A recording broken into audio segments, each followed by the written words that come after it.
yan ang beautification for today's video. Magmula ulo hanggang paa ni Lola para gumanda. Kasing ganda ng inyong caregiver. Charot! Ayan na nga, good morning, good afternoon, good evening sa inyong lahat. Andito naman tayo, Inday Garutay. At ako ay magpapaganda ng aking alaga. Unahin natin ang pagtanggal ng mga buhok-buhok dyan sa kanyang mga bibig. Diba? Ewan ko ba si Lola? Ba't nagkaroon ng mga buhok-buhok dyan? Weekly kong tinatanggal. Pero ang bilis naman tumubo. So, okay lang. So, for today's weather natin, medyo majulan-julan. Yan, umamvon. At yan, anong tinuturo mo, Inday Garutay? Ay, hindi tinuturo niya ang kanyang mga pananani, may kalamansi, may mga magagandang bulaklak, o diba? So, spring na. So, medyo magaganda ang tubo ng aking mga bulaklak dyan sa garden, Lola. O, diba? Kailan hindi maganda ang paligid ni Lola para maliwalas siyang umupo sa harapan ng kanyang bahay. Ayan, umpisa na natin ang kanyang baba at saka, ewan ko kung anong tawag doon, sa kanyang bandang taas ng lips, sa ilong, ganon-ganon. Diba? Si Lola gustong-gusto niya tanggalin. Kasi alam ko kasi nung medyo bata-bata pa siya, tinatanggal talaga niya noon. So hanggang ngayon yan, nakasanayan ng tumubo. Pag hindi mo natanggal guys, talagang hahaba ang pakitignan, tsaka puro puti na talaga. So next is ang kanyang kilay.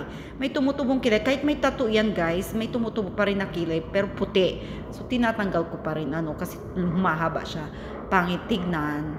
At syempre, pag maputi ang nakikita niya sa salamin, medyo siya ay naalibadbaran din.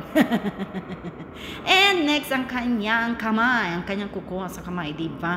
O, tinanggal ko muna ang kanyang cutex. Pink ang kanyang cutex dyan. Kasi tinatry kong mag-pink-pink na siya, mag-light color. Kasi pag red, ang hirap tanggalin. Tapos yung kanyang kuko is nagkukulay. Mafangit ba? Diba? Tsaka nahihirapan ako. So, yan. Pink na lang. O kaya white or clear. Pero minsan, naghanap siya ng red. Yan ang mga gustong-gusto niyang kulay, diba? Pero ngayon, pinagpahinga ko muna sa mga karumal-dumal na karumal-dumal talaga, Ang hirap talagang tanggalin yung red na yan, So, yan, nagchika-chika lang kami ko habang nililinis ko siya. O, diba? Chine-check-check pa niya. Talaga naman mitikulosa ang matandang ere. So, parang itong ginagawa ko naman is banding naming dalawa. Hindi naman ako nag-work dito. So, pag nagising siya ng 9 o'clock at nagkape, then after ng magkape, how many minutes kakain siya ng umagahan, and then niyaya ko dyan sa labas para ayun nga, mag-beautification, diba? At this Friday is meron na namang party siyang pupuntahan, ang tinatawag na bat mitzvah ng kanyang apo, o diba? Babae yan, bat mitzvah ba yun? Ewan ko, ang hirap-hirap, So, tapos na kanaan kami ni Lola at inupisan ko na ang kuko niya. So, yung sa paa niya, guys, may mga ingrown talaga na tumutubo. So, ang ginagawa ko, binabad ko muna yan sa medyo mainit na tubig and may sabon. Then, nilinisan ko muna. Ayan, medyo hindi na ako nahirapan dyan kasi medyo malambot na siya. At ewan ko ba maingron. Ayan. Hirap na hirap din ako kasi natatakot ako na baka masugatan ko din yung paa niya. Alam niyo na. Pero kahit na hindi siya diabetic, syempre mahirap din masugatan kasi matanda na siya.